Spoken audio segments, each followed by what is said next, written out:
Listo. Hola a todos, bienvenidos a esto que es Playlist News. Este que les habla aquí es el Mudo. Y el día de hoy vamos a hacer un programa muy interesante. Vamos a hablar un poco de cuestión de la defensa, autodefensas y la policía, la historia de la policía y esta cuestión del origen de la criminalidad, la violencia y demás. Antes que nada, a todos los que nos escuchan en vivo, quisiera agradecerles por acompañarnos el día de hoy en el espacio del Quinto Poder en Ustream. Para los que no conozcan o que se enteren por primera vez qué es el Quinto Poder, es una comunidad de información dedicada pues a eso, a informar, a compartir datos, a compartir noticias, compartir libros y audios y todo lo que sea información que consideramos relevante. La riqueza de este espacio es la riqueza de la gente que lo conforma. No es una organización piramidal ni una estructura donde se tengan que obedecer a tal o cual grupo. Es un espacio abierto para todos los que quieran participar. El quintopoder.org, que es la dirección de nuestra comunidad. Y también estamos en Facebook /elquintopoder.org, y mi página de Facebook es Facebook /Playlist News, y ahí es también donde pueden checar algunas notas y cuestiones más que yo comparto, que me parecen interesantes y también relevantes. Pues sí, como les decía, el tema de hoy es esta cuestión de la policía, de los grupos de autodefensa, el origen de la criminalidad. Y un dato muy curioso que encontré por ahí cerca de nuestro país: es uno de los países considerados más peligrosos del mundo. En el ranking de países menos pacíficos o de países con mayor tasa de violencia, México es el lugar, me parece, 135 de 158 países. Estamos muy cerca de Mali. De hecho, creo que Mali tiene un ranking inferior, creo que está en 124. Bueno, y entre otras cosas, eso es lo que vamos a hablar el día de hoy. También quisiera, a los que nos escuchen en vivo, que estén ahí, que veo que están llegando, que quiera participar, que quiera comentar algo, aportar algo, quiera contarnos alguna cosa con respecto a esta situación de los grupos de autodefensa que están surgiendo y demás, pues quisiera invitarlos a participar, a conectarse en el Skype. Es mi Skype es el Mudo 5P, y pues quienes quieran participar en este espacio, pues el micrófono va a estar abierto para todos los que se nos quieran acompañar. Pues bueno, esto es básicamente la introducción. Vamos a ir empezando con esto. Enseguida empezamos.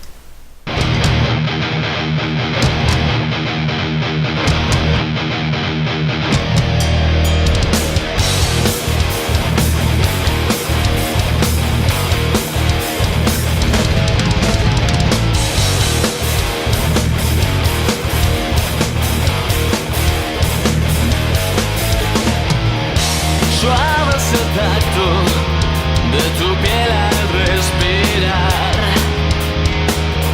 Este humo blanco, ven y déjate llevar. Trataré de olvidar todos los malos momentos.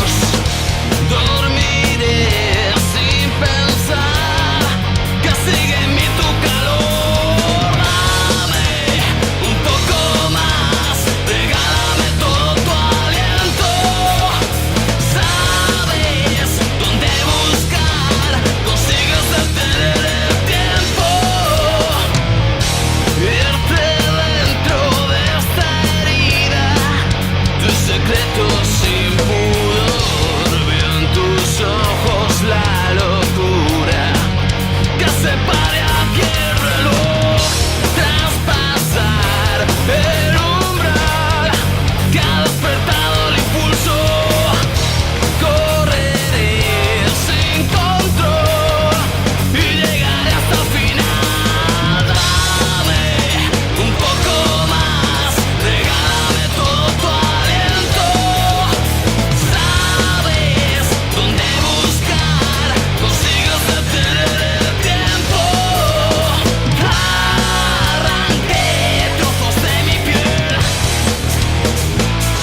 Parece ser que en México hay una rápida propagación de grupos de autodefensa denominados policías comunitarias, y esto ha abierto un pequeño debate, en cuestión de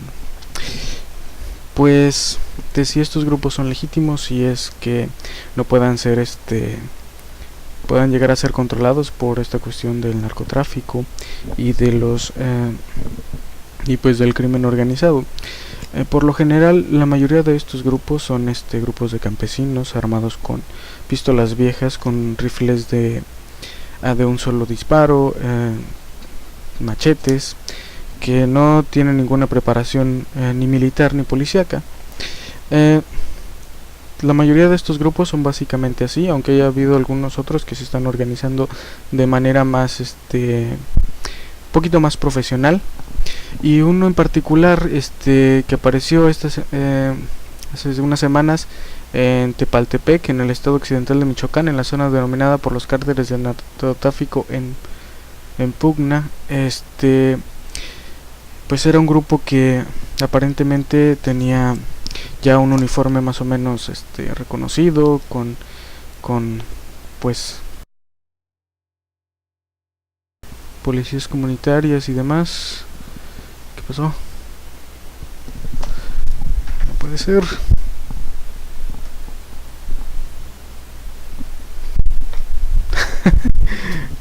No sé qué pasó con mi computadora.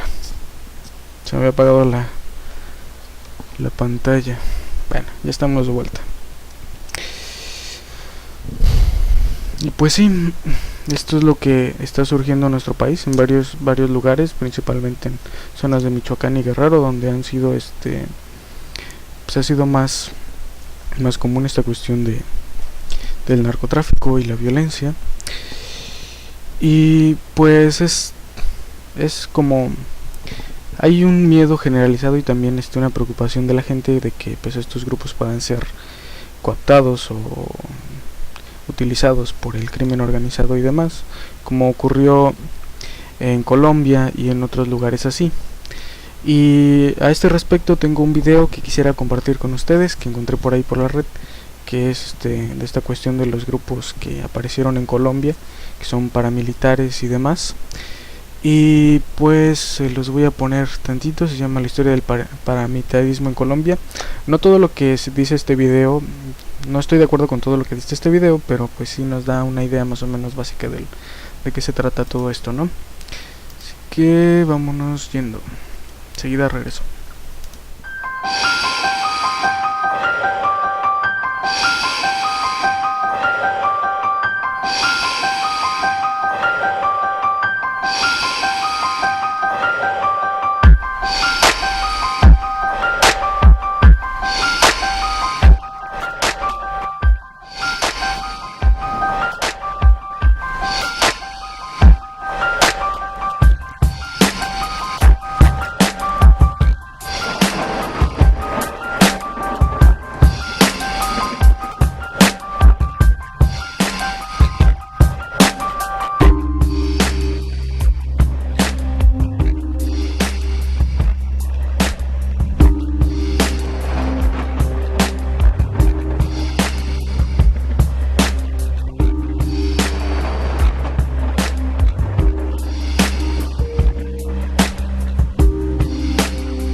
atacaban y ya nos rafagueaban y nos iban como a amontonar a un solo lado para agarrarnos a todos.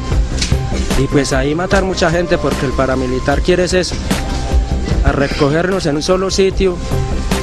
Y como él dice que en la zona donde hay guerrilla, que todo mundo es guerrillero, entonces todo mundo paga, hasta los niños, y el decir de ellos es de perro chiquito, matamos al que sea, del gollado como sea, como ellos dicen, como lo han hecho, porque eso lo sabe el mundo entero que eso es así.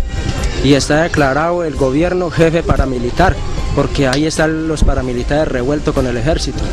Entonces ese gobierno es una grosería.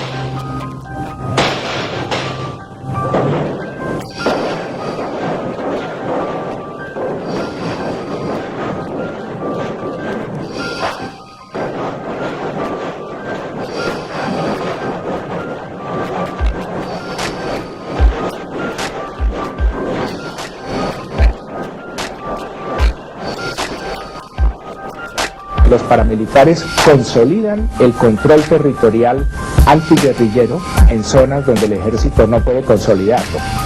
El ejército puede derrotar unidades guerrilleras casi en cualquier parte, pero no puede mantener el triunfo por mucho tiempo. Cuando hay paramilitares, los paramilitares consolidan ese control territorial.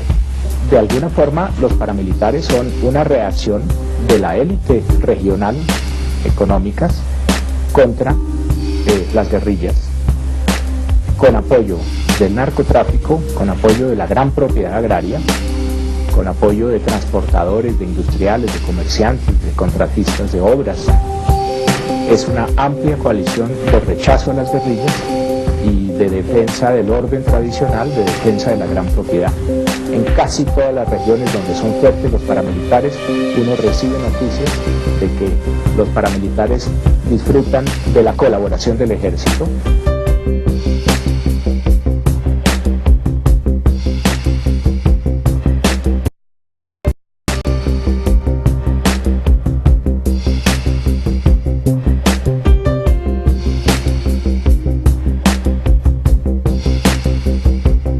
Hay intereses de corto plazo que hacen que no cualquier forma de terminación de la guerra le sirva a los militares.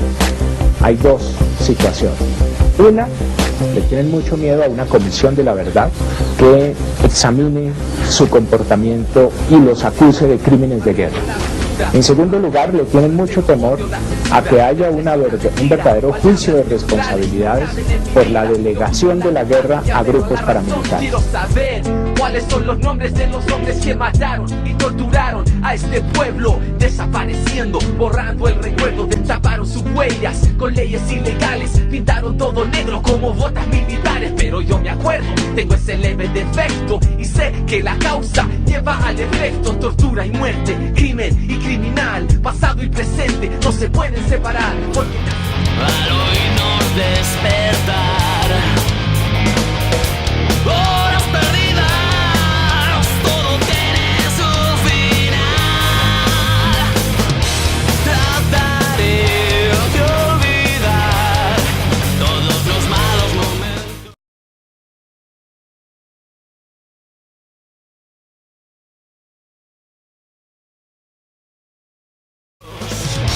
Dormiré sin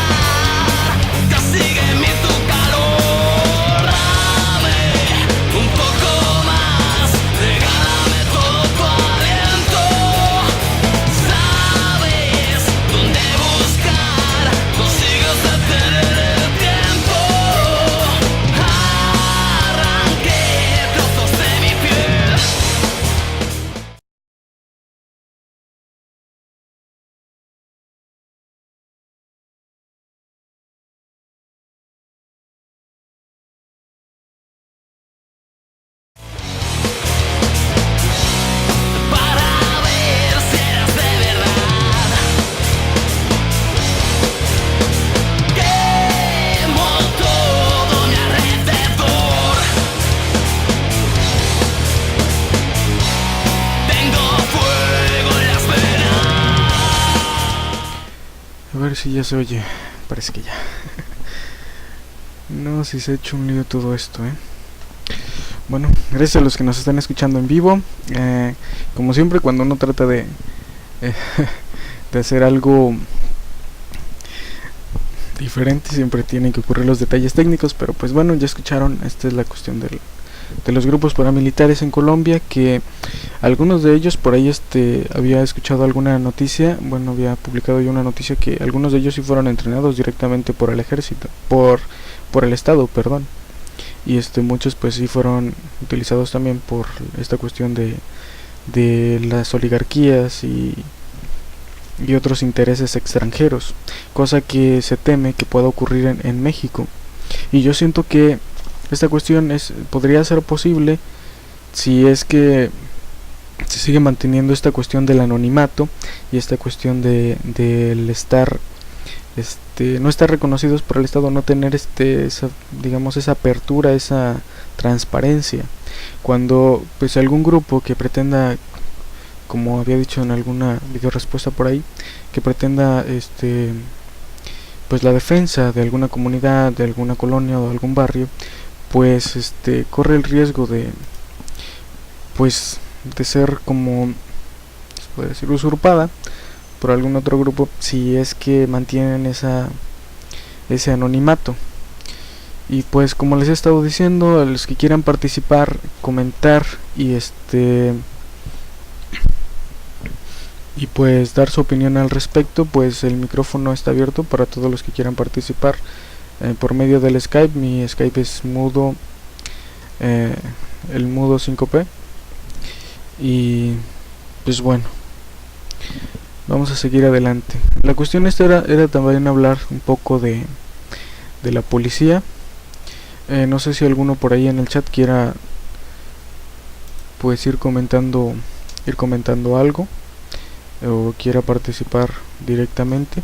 También tenía un amigo de Colombia que había invitado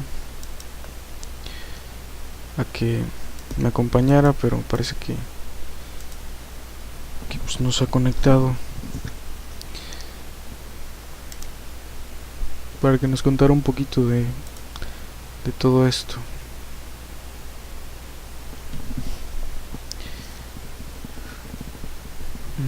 No, parece que no está conectado por aquí. Pues no se conectó. Bueno, alguien más. A ver, voy a leer un poquito lo que dice el chat. Señor Clauta, te mandé unos links, mudo, chécalos. Sí.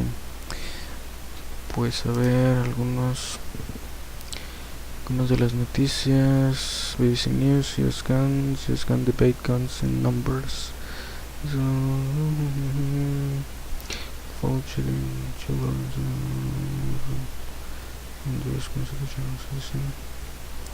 Es esta cuestión de los estados con armas de asalto.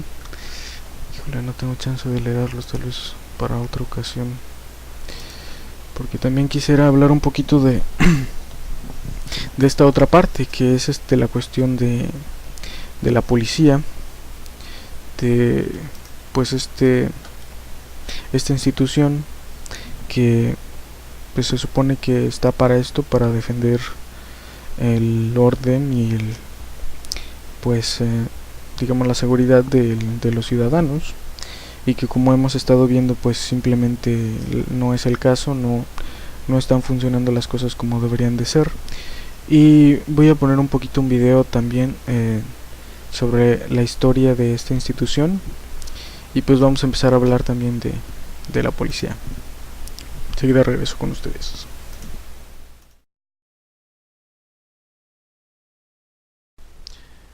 La policía es una fuerza de seguridad encargada de mantener el orden público y la seguridad de los ciudadanos, y sometida a las órdenes de las autoridades políticas.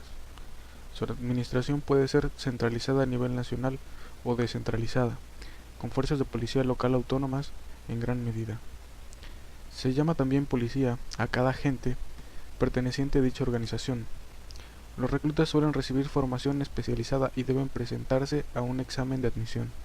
La mayoría de las fuerzas policiales son organizaciones cuasi militares, cuya principal obligación es disuadir e investigar crímenes en contra de las personas o que afecten el orden público, así como el arresto de sospechosos, e informe a las autoridades competentes.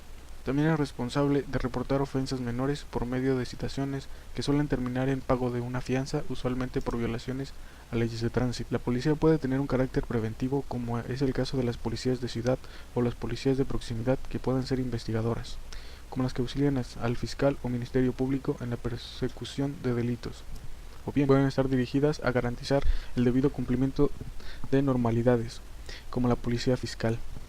También suele tener un servicio de emergencia que provee seguridad en la vía pública, así como en emergencias, desastres y situaciones de búsqueda y rescate. Para poder responder rápidamente a las emergencias, la policía normalmente coordina sus operaciones con los servicios de bomberos y emergencias médicas. En muchos países todos ellos utilizan números telefónicos únicos de emergencia que permiten a la policía, bomberos o servicios médicos actuar en caso de emergencia. La mayoría de los países son miembros de la Interpol, Organización Internacional de Policía Criminal, establecida para detectar y perseguir crímenes transnacionales y proveer cooperación internacional y coordinación con otras actividades policiales, tales como notificar a familiares el fallecimiento de extranjeros. Interpol no conduce investigaciones ni detenciones por sí mismo, pero sirve como punto central de información de crímenes sospechosos y criminales. Los crímenes políticos están excluidos de sus competencias. La noción de policía es antigua, aunque la palabra no lo es, la cual deriva del francés y su uso data del siglo XVIII. De una manera indirecta deriva del latín politia y del griego polis, que significa ciudad o estado. De ahí derivó a politeia, palabra que define lo relativo a la constitución de la ciudad, el ordenamiento jurídico del estado, conducta arreglada de los ciudadanos, gobierno, calidades cívicas del individuo. En los inicios del periodo helenístico, la policía fue el equivalente del gobierno del estado, cualquiera fuera su régimen y se identificara con el estado. En la Edad Media, la noción de policía fue definida como el buen orden de la sociedad civil presidida por la autoridad estatal, quedando el buen orden moral y religioso a cargo de la autoridad eclesiástica. Después, durante el siglo XIV, apareció la palabra police, con la que se designó el orden de los negocios políticos en las doctrinas jurídicas de Francia. Así, llegando al Renacimiento, el término policía pasó a entenderse como el buen orden de la cosa común. Partiendo de esta idea, policía y gobierno del Estado eran conceptos idénticos. El Estado podía utilizar la coerción para buscar el bien común, bajo el total arbitrio del soberano. Todo ello sin limitaciones jurídicas, por lo que esta forma de entender el derecho de policía llevó al absolutismo. Este concepto se transformó a mediados del siglo XVII. El monarca mantenía bajo su control lo relativo a la policía propiamente dicha, mientras que las funciones del Estado fueron divididas. Así, dentro del ámbito del derecho, la justicia pasó a ser una función especial. La crisis de la noción de Estado en el siglo XVIII fortaleció la libertad individual, apareciendo la doctrina de los derechos humanos. A partir de entonces, al considerarse que dichos derechos son superiores al Estado, la noción de policía se limita a mantener la seguridad y el orden público, así como garantizar la protección del orden jurídico. Existen múltiples acepciones de policía. El fin de la policía como poder, la policía como función, la policía como norma y la policía como profesión. El mantenimiento del orden público interno es competencia de la policía. Dicho orden resulta de la prevención y eliminación de aquello que pueda perturbar la tranquilidad, la seguridad, la salubridad, el urbanismo, la moral pública y algunos aspectos económicos ligados al orden público. El poder de la policía puede definirse como la facultad del Estado para limitar los derechos y las libertades individuales en beneficio de la comunidad.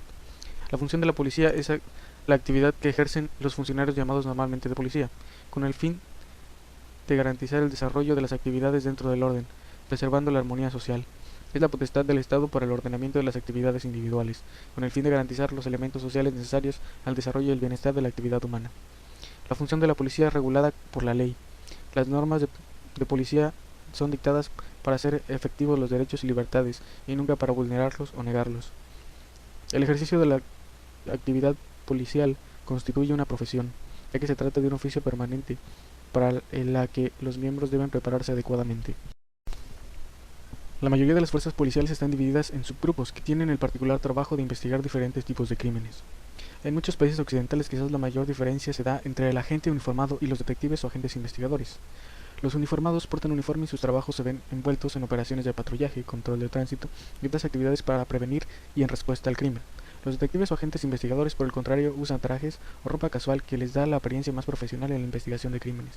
En muchos casos, los agentes son asignados como agentes encubiertos, para que no se reconozca como tales, en ocasiones por largos periodos para investigar crímenes, en especial el crimen organizado o narcotráfico. Este tipo de acción policial es conocida como espionaje o técnicas de inteligencia. Existen grupos especializados para diferentes tipos de crímenes, por ejemplo, narcotráfico, tráfico de armas ilegales, asesinatos, fraude, etc. O personas con habilidades especiales, por ejemplo, buceo, manejo de helicópteros, manejo de explosivos, manejo de ordenadores, etc. Muchas jurisdicciones de gran tamaño poseen personas especialmente entrenadas con armas pequeñas y largas, preparadas para matar en situaciones de violencia, y usualmente están equipadas con armamento no mortal como gases lacrimógenos, bombas de humo y balas de goma. En los Estados Unidos existe el SWAT, armas y tácticas especiales. Por último, en los sistemas occidentales se ha implementado departamentos, negociados, oficinas o superintendencias llamadas investigaciones administrativas o asuntos internos, que tienen la tarea de investigar a los oficiales y agentes de la fuerza. Usualmente no portan armas y su trabajo consiste en luchar contra el soborno, la corrupción y el abuso de autoridad por parte de los policías. Las organizaciones policiales muchas veces se ven involucradas en casos de corrupción, que es incitada a menudo por el código de silencio para animar la incondicional lealtad entre los compañeros por una causa justa. Resulta raro que un agente rompa este código, ya que al hacerlo pueden llegar a recibir amenazas de muerte. Una de las formas de luchar contra la corrupción ha sido una organización independiente de investigaciones. En el caso de Estados Unidos es el FBI y el Departamento de Justicia de Estados Unidos. Sin embargo, las organizaciones verdaderamente independientes generalmente no son llamadas a menos que sean casos de gran notoriedad y difusión. Otras organizaciones, especialmente las que están ubicadas en áreas multirraciales o donde coexisten varias etnias, han recibido acusaciones de racismo.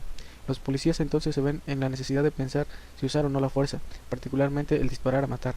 Cuando un agente mata a un sospechoso de una raza diferente a la suya, en los Estados Unidos estos eventos habitualmente ocasionan protestas masivas y acusaciones de racismo en contra del policía.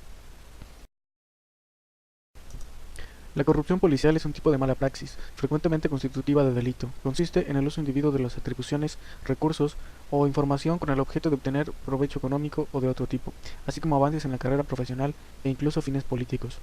Esta mala praxis consiste frecuentemente en el soborno, el chantaje o el uso selectivo de la persecución, investigación o arresto de terceros. Dos formas comunes de corrupción policial es la extorsión y la aceptación de dinero a cambio de permitir ciertos actos ilegales como el tráfico de drogas, la prostitución y otros. Otro aspecto de la corrupción policial es la falsificación de evidencias con el objeto de que ciertas personas sean condenadas, frecuentemente en represalia por denuncias o por no haber accedido a extorsiones llevadas a cabo por los policías. Un poco menos frecuente es la participación sistemática de agentes de policía en la estructura de organizaciones criminales, aunque en ciertos países sí es frecuente. La corrupción policial ha llegado a ser un problema serio y sistemático en muchos países. Entre ellos se citan frecuentemente Brasil, Indonesia, India, México, Rusia y Ucrania. Muchos países y cuerpos de policías cuentan con un departamento o sección de asuntos internos, dedicado explícitamente a investigar posibles casos de corrupción policial.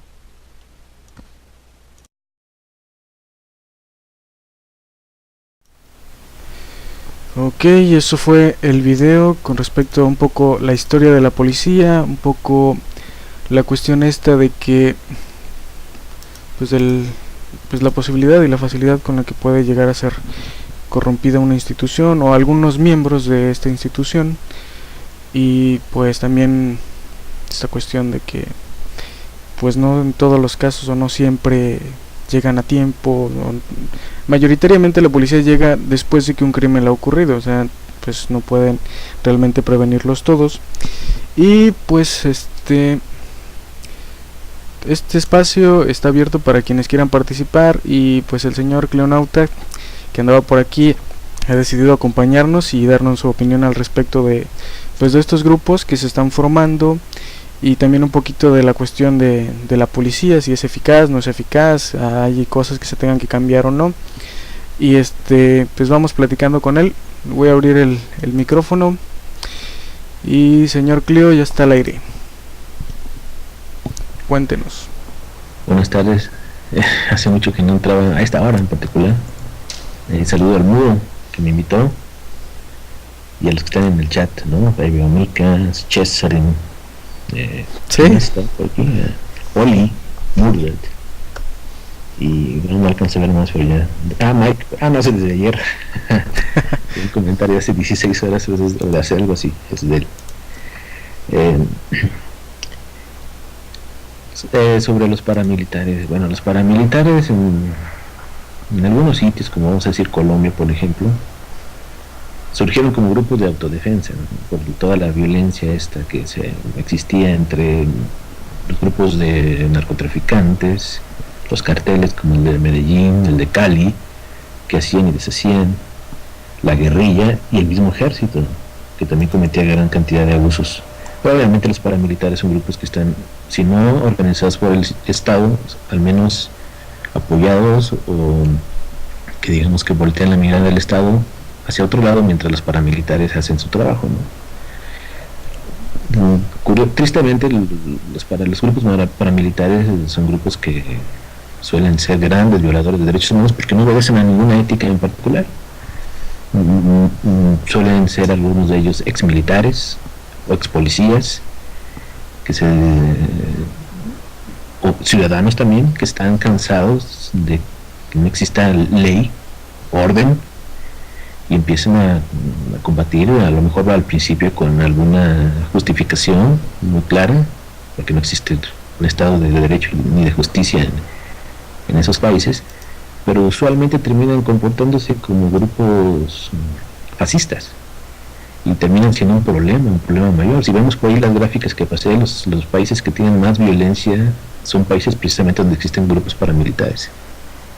Y en Colombia en particular los grupos paramilitares se volvieron un problema grandísimo y ellos mismos ya después se volvieron grupos criminales que también participaban en la distribución de la droga.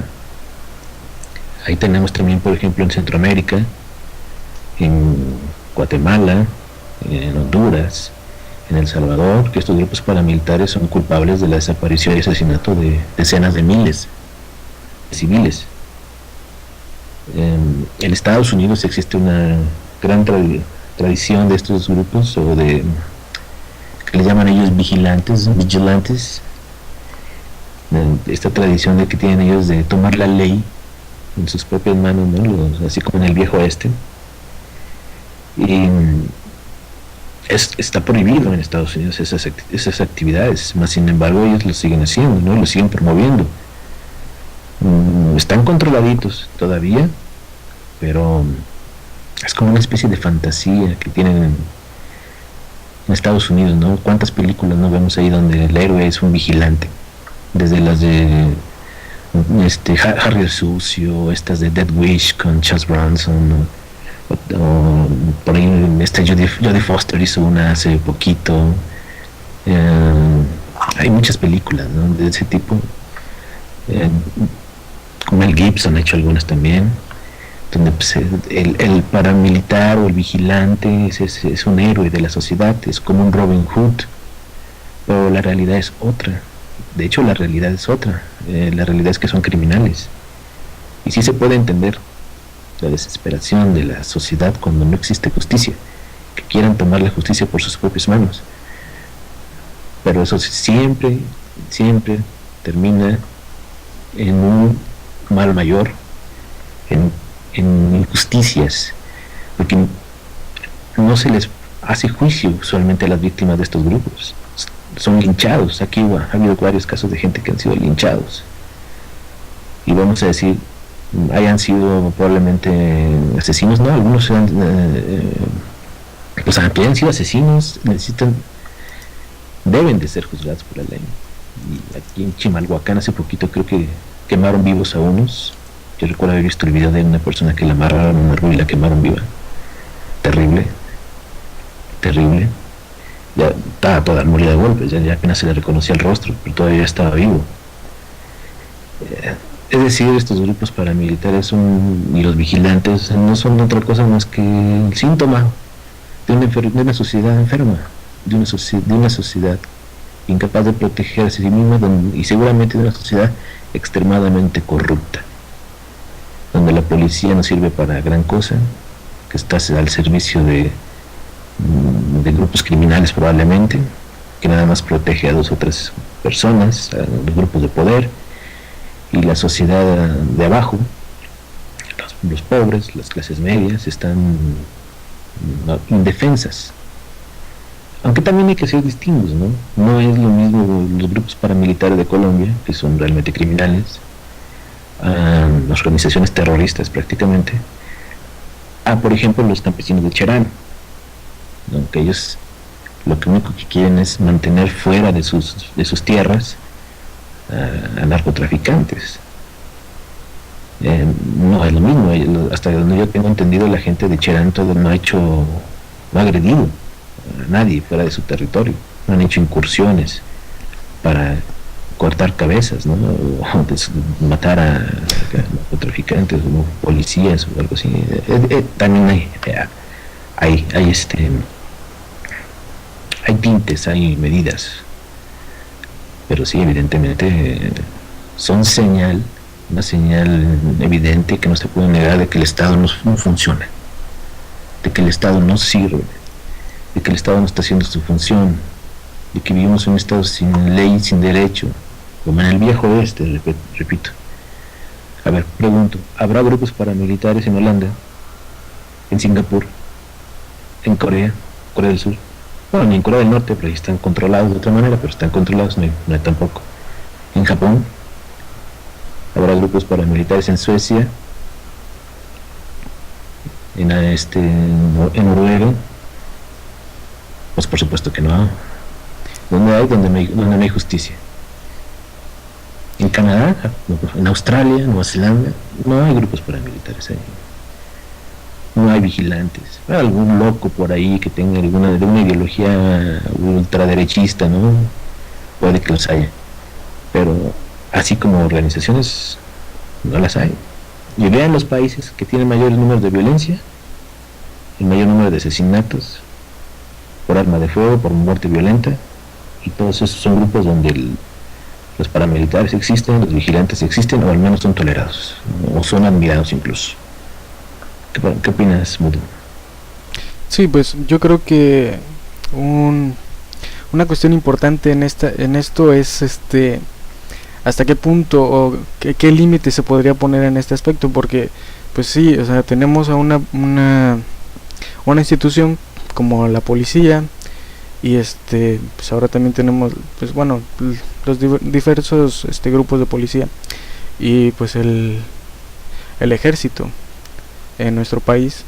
Pero al final de cuentas lo que hemos estado viendo es un incremento en la violencia. Y también otro dato curioso que había encontrado por ahí es que el presupuesto para defensa ha ido aumentando. Sin embargo, pues la violencia no ha disminuido. O sea, bueno, la percepción de violencia tal vez sí en algunos lugares sí esté disminuyendo. Tengo algunos conocidos en Ciudad Juárez que me dicen que ya no está igual a como estaba hace pues unos meses, hace un año, hace dos. O sea, como que está disminuyendo en algunas zonas y se concentra en otras, o se está desplazando todo esto. Pero lo que vemos siempre, lo que siento que ocurre con la policía es que pues muchas personas pueden, o muchos miembros de la policía, no es que toda la institución tenga que o pueda corromperse, sino que algunos miembros claves puedan hacerlo. Y yo más o menos me planteaba esto de que tal vez puedan existir grupos de defensa para una sola comunidad, una sola colonia o barrio, lo que sea, o sea, pero que solamente sea para defender en caso de alguna pues alguna situación que pueda surgir, pero dejar esto de la investigación, pues los juicios y pues el encarcelamiento pues ya a la policía. Y pues yo también considero que pues al final de cuentas pues todos estos grupos que están apareciendo pues son reacciones a un mal mayor. Y precisamente ahorita al final del programa pues iba a compartir también un poco sobre los orígenes de la violencia y del crimen, de un investigador de la Escuela de Medicina de Harvard, el doctor James Gilligan, que ha estudiado un montón de a asesinos, a criminales, investigado esta cuestión de las personas encarceladas y demás, y pues se da cuenta de que la violencia individual, digamos, la violencia por parte de las personas es resultado de una violencia estructural, una estructura que mantiene esta condición y que incluso la genera. Y pues, perdón que te interrumpa. Ajá. Ahorita, perdón por la interrupción. Ahorita que estás mencionando esto, sí, yo también por ahí leí un estudio hace ya un tiempo que hablaba de eso. Cuando se dice de que la mayoría de los criminales pues son criminales porque son malos, y en realidad psiquiatras, expertos han hecho muchísimos análisis y han llegado a la conclusión de que la inmensa mayoría de los que son criminales se hacen. No es gente que tenga alguna patología, no son sociópatas ni psicópatas por nacimiento. Se calcula que aproximadamente en cada grupo poblacional aproximadamente un 5% son psicópatas, con tendencias psicópatas. Entonces el resto, ¿qué onda? El resto son gente que pues se vuelve criminal por las circunstancias sociales en las que vive. Si vive rodeado de violencia y la violencia es la única manera que tiene para escapar de su miseria y realidad humana del día al día, pues te vas a volver también un criminal. Pero no porque seas realmente un psicópata. O sea, si un psicópata es alguien que mata por gusto, porque le gusta, porque lo tiene en la mente, en el alma, ¿no? Y alguien que es un criminal de este otro tipo, por las cuestiones sociales, es alguien que fue empujado por eso, que tomó las decisiones incorrectas en su vida, que vive en una sociedad violenta y que simplemente adopta esas costumbres, esos usos y costumbres. Ahora sí, es decir, un chavito, por ejemplo, de Sinaloa, del norte de Sinaloa, de la Sierra de Sinaloa, pues va a crecer viendo narcos y muertes a cada rato. Para él se va a volver algo normal. Ahora un chavito que vive en Sierra Leona, pues si no aprende a utilizar un rifle a cuarta edad, probablemente no llegue a la adultez. Y hay que vivir o matar. Entonces es muy interesante eso. No sé si sea el que estás mencionando ahorita, no sé si sea el mismo psiquiatra que tiene un programa muy famoso en el Discovery Channel que se llama El Índice de Maldad. No sé, pero es que sí, esta cuestión de la criminalidad, de la violencia y todo esto es una cuestión que ha sido investigada y que pues en muchos lugares ya queda claro, incluso en alguna declaración sobre una declaración que se hizo con el propósito del Día Mundial de la Paz o algo así, pues explicaban varios científicos y varios sociólogos que pues sí, que esta cuestión de la violencia no es algo innato, así que pues la forma en la que tratamos la violencia, la forma en la que estamos tratando de prevenir la violencia, pues simplemente no funciona, no puede dar resultados, o sea, porque solamente estamos parcheando en lugar de evitar que surja desde un comienzo, y es donde así es, sí. Es donde pues la cuestión de la violencia estructural, de la forma en la que estamos organizados como sociedad, pues genera todas estas reacciones en la población. Pues nada más el índice de pobreza y pues también la falta de cuidados maternales es un punto también importante, el abandono afectivo y pues sí, la violencia que se ve en nuestro entorno y que recibimos desde el nacimiento, desde los primeros años de vida y todo eso. Dice este señor, James Gilligan se llama, que la mayoría de los criminales más violentos que hay encarcelados y demás, ellos mismos han sido víctimas cuando eran chicos o cuando estaban creciendo de pues algún intento de asesinato o de la muerte de algún padre o alguna madre o una violencia continua en el hogar. Y a mí lo que me interesa en esta cuestión es pues en medios académicos se sabe, se conoce, pero siento que es importante que pues nosotros como medios alternativos, así, o sea, el público en general empiece a reconocer esta circunstancia, porque al final de cuentas pues no podemos más que ir tratando de ponerle parchecitos a un problema que es mucho mayor, pero que al final de cuentas siento que más que depender de un estado, depende de la ciudadanía, y la sociedad en general. Pues todos formamos parte de una sociedad y somos responsables de nuestro espacio, de nuestra comunidad, de nuestro entorno. Miren, ahorita hablando de eso, se me vino a la mente un extraordinario documental que se llama La Vida Loca, que es sobre las maras allá en El Salvador. Sí. Ahí lo puse en el chat para que quien lo quiera ver, vale la pena muchísimo. Narra bien cómo es este círculo de la violencia, cómo se crea, cómo se genera desde las raíces históricas y cómo se va reproduciendo y autoalimentando. Vamos a hablar un poquito, si quieres, de las maras en particular. ¿Qué son las maras? Ustedes seguramente han escuchado hablar, por ejemplo, de la mara salvatrucha, de la 18. Son dos maras, las maras más importantes las dos que existen en El Salvador y en el mundo, ¿no? Las maras, que están siempre en constante guerra unas con otras. ¿Cómo surgieron estas maras? Bueno, en los 80s, cuando estaba la guerra civil en El Salvador, muchos paramilitares y soldados se fueron a vivir a Estados Unidos. También algunos guerrilleros se fueron a vivir a Estados Unidos, sobre todo al área de Los Ángeles. Llegaron al área de Los Ángeles, donde empezaron a ser víctimas de abusos por parte de las gangas, de las clicas de chicanos de ahí, de Los Ángeles, que también son una cosa de temer, ¿no? Muchas de esas bandas, la mafia mexicana y los norteños y los sureños y todas esas, bueno, Los Ángeles son los sureños, ¿no? Los norteños son del lado de San Francisco por allá, y la mafia mexicana y todo eso, y empezaron a ser abusados, intimidados, y se organizaron entonces en un grupo de autodefensa, por llamarlo así, que fueron las maras. Un momento, por favor. Sí. Bueno, en lo que regresa el señor Clio, voy a poner un poquito Ya regresé. Oh, ok.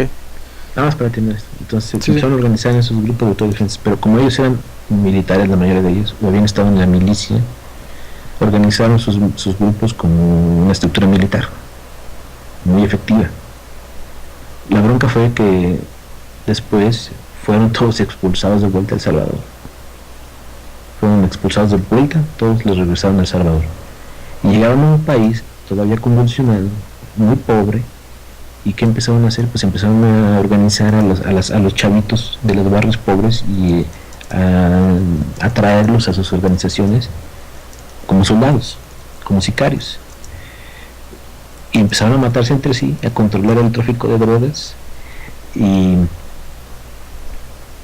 a iniciar una guerra que ya hasta la fecha ha causado la muerte de decenas de miles de jóvenes en El Salvador. Y lo curioso es que cuando ves ahí en el documental se ven varios personajes, la mitad de esos mueren antes de que se termine el documental, es decir, son asesinados por miembros de otra banda. Y lo que ves en los funerales es solamente el deseo de venganza, y que juran que van a matar a quien mató a su compañero. Es una violencia que se reproduce y que no tiene fin, y no tiene fin. ¿Cómo ponerle fin? Pues primero, cuando ves que la policía es corrupta, cuando ves que no existen posibilidades de subir en la escalera social para estos jóvenes, que no hay futuro, ¿qué te queda? No queda gran cosa, realmente es una vista desesperanzadora. El director de esta película, por cierto, murió y fue asesinado también por una mara tiempo después. Un documental, La Vida Loca, ¿sí? Adelante, Mudo. Sí, así es, pues sí, es lo que platicábamos un poco, de que como toda esta cuestión se va reproduciendo generación tras generación, y pues como pues una comunidad que en algún momento pudo haber sido un poco más pacífica, ¿no? Pues se va convirtiendo en algo, pues algo así. También yo siento que tiene mucho que ver también pues la cuestión esta de pues de las familias, que a veces no tienen la posibilidad de evitar que sus hijos vayan formando parte de estas cuestiones. Yo tuve la posibilidad de vivir en Ciudad Juárez unos años, y pues ahí básicamente pues se va uno dando cuenta cómo se va generando todo esto. Es una cuestión cultural, o sea, terminas vistiéndote como los demás, actuando como los demás y participando en lo que los demás hacen. Y aunque las familias puedan estar digamos de alguna manera estables económicamente y digamos un poco emocionalmente, pero sí los jóvenes terminan participando en estos grupos, y es más más radical cuando pues estas personas o estos jóvenes terminan siendo abandonados por sus familias, pues se vuelve una especie de una familia, no se podría decir, pues un sustituto de la familia que tenías, ¿no? Yo también hay un libro que se llama Diario de un Skin, de un reportero, un periodista de investigación que se llama Antonio Salas, que participó en estos grupos, pues se metió en estos grupos neonazis para ver cómo estaban organizados y demás, y pues cuenta mucho de cómo pues esta identificación con el grupo pues es bastante fuerte, y cómo pues jóvenes que de otra manera serían tranquilos y pues no estarían relacionados con violencia y demás, pues van cambiando toda su personalidad y ajustándose a un patrón de conducta violento y demás. Voy a poner un poquito el video que tenía preparado del doctor James Gilligan. Pues si alguien más que esté en el chat quiera participar también aquí con nosotros, pues el micrófono está abierto. Mi Skype es el mudo 5P, todos los que nos escuchan en vivo. Pues vamos poniendo esto, don Clio, y ahorita regresamos. Muy bien, muy bien.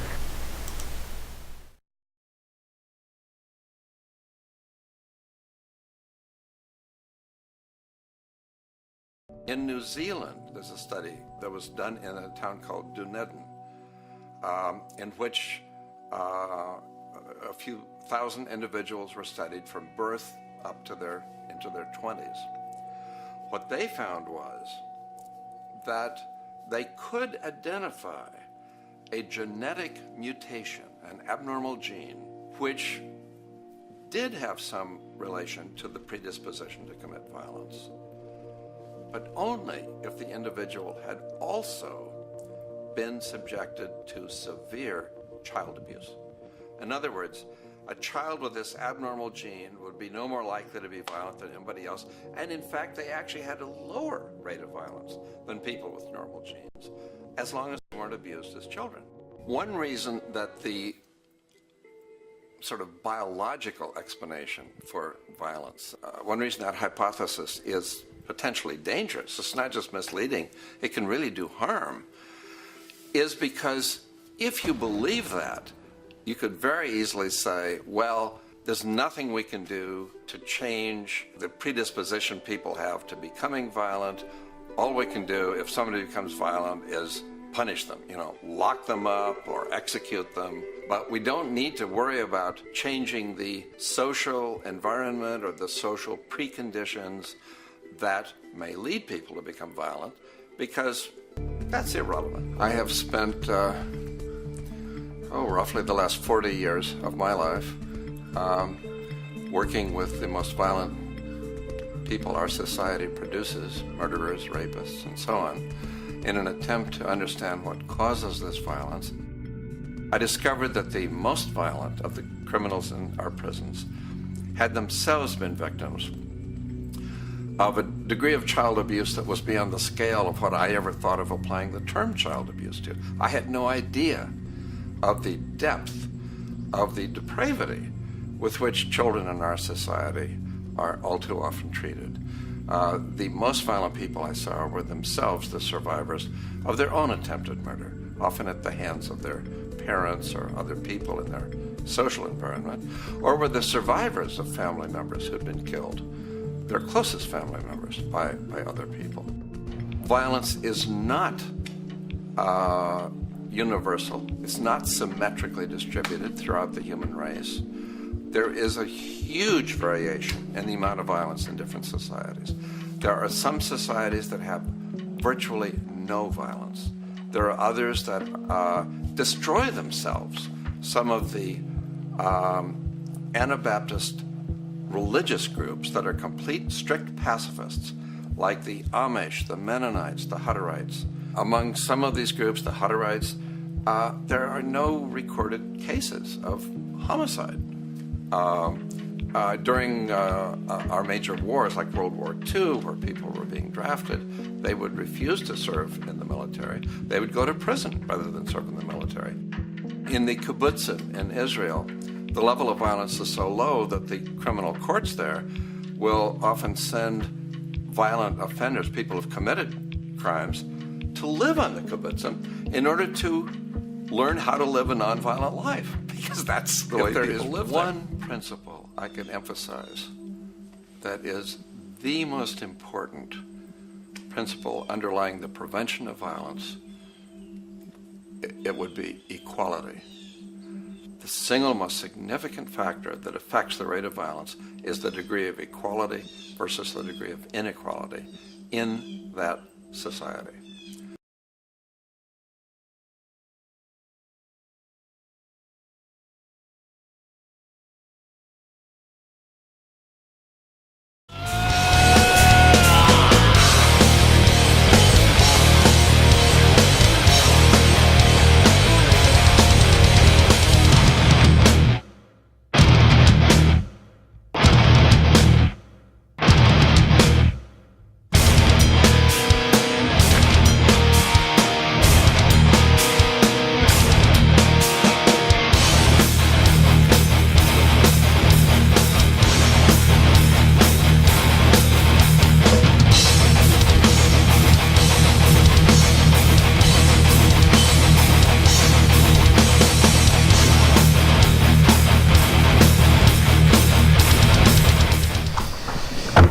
Pues sí, acabamos de ver el video de Dr. James Gilligan, que es fue director del Instituto de Medicina de la Universidad de Harvard, de Medicina de Violencia, me parece, de la Universidad de Harvard por casi 30 años, un poco más de 30 años, y pues explica en una entrevista que realizó para este documental de Zeitgeist, como pues es importante esta cuestión de la violencia estructural, también esta cuestión de la desigualdad social, y pues también como hay grupos que pues tienen tasas tan bajísimas de violencia, en los que toda la comunidad está en este aspecto del pacifismo, como los grupos estos menonitas que viven partes de Estados Unidos y de acá de México. Incluso contaba que algunos de estos grupos, cuando se estaba haciendo el enlistamiento militar, algunos de ellos prefirieron ir a la cárcel que enlistarse y participar en el ejército. O sea, cuestiones interesantes que siento que hay que tomar en cuenta como comunidad, primero que nada, como responsables de nuestro lugar donde vivimos. Y pues es una cuestión que pues, digamos académicamente está reconocido, digamos que no hay tanto debate al respecto. Se entiende muy bien cómo una persona puede pasar de ser un niño sano y tranquilo y pacífico a convertirse en un asesino y un criminal. Y pues bueno, todavía está aquí con nosotros el señor Cleonauta. ¿Alguna cosa con lo que nos quiera dejar, que algo más que quiera comentarnos? Sí, ahora que estaba viendo Dr. Gilligan, te estaba recordando ahorita, te lo comenté, la historia americana X, la película está en American History X, y se nos olvidó de esos grupos de paramilitares que no están movidos necesariamente por la pobreza, ni por las faltas de oportunidades, ni por otro tipo de sino están guiados por el odio racial, el ciego racial, una creencia falsa de superioridad, como el Ku Klux Klan, la Nación Aria, los supremacistas blancos, los skinheads, los neonazis, que pues es gente, algunos de ellos sí son de clase media baja, otros no, pero no están hasta abajo de la escala social, a eso me refiero, ¿no? Hasta abajo de la escala social están otros, ellos no están hasta abajo, simplemente es gente que ha sido inculcada con estos valores reaccionarios o retrógradas, racistas, y que en muchos países, sobre todo en Estados Unidos y en Europa, hacen la vida imposible a las minorías étnicas y constantemente las azotan, las laceran, muchas veces con el consentimiento hasta de la policía. En cada país, por ejemplo en Alemania son los turcos y los armenios últimamente los eslavos los que son tratados mal. En Estados Unidos obviamente los negros, históricamente, los latinoamericanos, mexicanos en particular recientemente, en Francia los argelinos, los marroquíes, en Inglaterra son los jamaiquinos, también los del África subsahariana, que son tratados muy mal, y existen estos grupos. En España no se diga, en España han florecido que llegan a ser bastante violentos y también llegan a matar, y hace poco leí la nota de que en España mataron a un colombiano, ecuatoriano, creo que era colombiano, simplemente por el hecho de ser colombiano, y de que golpearon a una mujer, casi la dejan muerta, simplemente porque era ecuatoriana. Esa es otra cuestión que no se nos debe olvidar, que también existen esos grupos, que a lo mejor no nos llaman tanto la atención porque no son guerrillas organizadas así como tales, pero es que en cualquier momento puede llegar a suceder. Y lo irónico es que incluso hasta en México existen estos grupos. Son pequeñitos, ¿no? Muy pequeñitos, pero existen. Por cierto, antes de irnos, no sé si ya se acaba el tiempo, ya me acordé, no es el doctor el que te decía yo, el doctor Michael Stone es el que hace el índice de maldad, y si quieren checar ahí, nada más porque encontré el link, a ver qué índice de maldad ocupan algunos de los asesinos más famosos de la historia y cuáles son los criterios. Chequen esta paginita, debe de haber mejores páginas, pero esa fue la que encontré ahorita de volada. Ahí se los dejo en el chat, perdón. Bueno, muchas gracias, don Mudo. Arregle su filco, que se va a rayas, denle un golpe así, ¡papa! Nada, más o menos ahí para ponerle algún adorno ahí a la imagen. Dale pues. Pues sí, pues muchas gracias por participar, y ojalá que podamos seguir haciendo espacios así. Es lo que me interesa a mí, o sea, que haya debate, que haya discusión, que no sea solamente alguien que está aquí pues ahí hablando hacia los demás, sino que sea un diálogo, ¿no? Ojalá que personas que estén también ahí en el chat escuchándonos, que se animen a participar en otra ocasión, pues seguimos hablando de esto, porque pues, como pues digo y reitero, pues esta cuestión de la violencia y todo esto pues está claro en medios académicos, y se ha investigado bastante. Es cuestión de que nosotros como ciudadanos, como personas que vivimos en diversos grupos, pues empezamos a tomar conciencia de esto, y también siento que también un poquito de responsabilidad por los demás, porque pues si no pensamos de esta manera, si no vemos nuestra comunidad como nuestra, como que somos parte de ella, pues nos volvemos un poco también vulnerables a que un grupo exterior o algún grupo de personas que estén en esta cuestión del crimen organizado y demás, pues vengan, nos extorsionen, o pues ocurren todas estas cosas, ¿no? Pues bueno, parece que en el chat no hay muchos comentarios al respecto. Pues quisiera agradecerles a todos los que nos acompañaron en vivo, a quienes nos visitan en el Quinto Poder, en el stream del Quinto Poder, y pues creo que pues terminamos con esto. Hasta aquí. Gracias, señor Clio. No, Ya gracias, seguimos. Timuro. A ver, ojalá haya oportunidad de... Nada más que es domingo a las 4. Sí, Esta hora usualmente me estoy echando unas sabrosas carnitas sí. en la plaza, pero bueno, hoy no me quedé. Gracias. Sí, hasta luego, señor Clio. Bueno, hasta luego a todos los que nos escucharon en vivo. Sigan el quintopoder.org y en el Facebook también, el quintopoder.org, y la página de este programa es Facebook /Playlist News. Y nos vemos para la próxima. Hasta luego.